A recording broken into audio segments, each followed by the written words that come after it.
Okay, this video is going to be how to replace the idler pulley. My pulley was wobbling a little and making a grinding noise, so the bearings were worn out. So in order to do this, you have to remove the belt, and I've made a video on how to replace the alternator on a Silverado or Chevrolet. And if you go and watch that video, the beginning of the video will show you how to remove the belt so that you can work on the alternator. Well, you do the same thing to remove the idler pulley and to replace it. So if you go watch that one, you have to take off your intake to access what's called the belt tensioner pulley. And by loosening that, then you can replace both the idler pulley and the alternator. And then but that'll show you how to do that, and then in order to get to the idler pulley and repair it. In order to do this, if you have a factory intake, this is an aftermarket made by Volant, but if you have a factory intake, and probably to get to this idler pulley here, you'll need to remove your factory intake because it's a little bit bigger. And but I've already removed the alternator because I'm replacing that also. But in order to remove this, there's just a bolt on the inside. It's a 15 millimeter, and just get your ratchet on there. You don't have to remove your your fan shroud or anything. You just get to it, and you already see it's loose. So all you're gonna do is take this bolt out,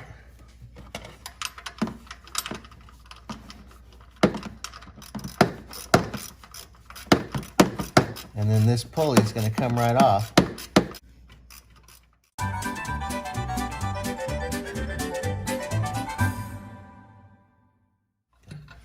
All right, so got this out. You can see the bolt on the back side. And then what you're going to do is just get your new pulley, and then we'll install that, and I'll show you how I do that. All right, if you notice on my idler pulley, it has a retaining clip, and unless you buy one that already has a bolt installed and a spacer, you'll probably find that you'll be buying one that's just the pulley and not the bolt and all. So all I do is just take just a regular mallet and just knock the bolt out. It's going to knock your spacer off, because you're going to reuse your bolt, the cap, unless you buy new ones. You can reuse these and reuse your spacer.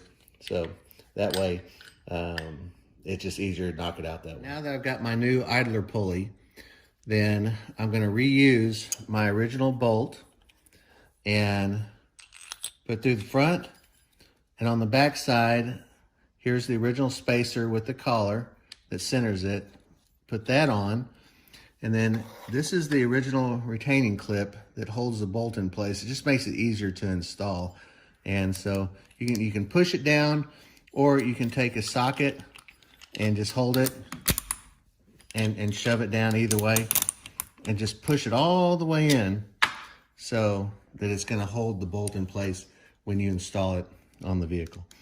All right, so next, what I used was here, just if you want to know, it's a 9/16" socket on this particular clip washer.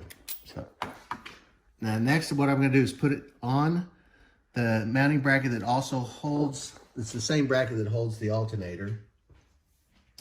And this bolt is a 15 millimeter bolt. So I'm going to put it in place. Right in there. All right, after I've installed the new idler pulley, then on my specific truck, the torque specifications are 37 foot-pounds. So I've got my torque wrench set up at 37 foot. And on the bolt, and you're going to listen for the click. You hear that click right there, then you know it's torqued okay. You want to test it and spin it. Works fine. And then the next step will be to replace the alternator, put everything back together, and reinstall the belt. But that's how simple it is to just take the pulley off and put it back on.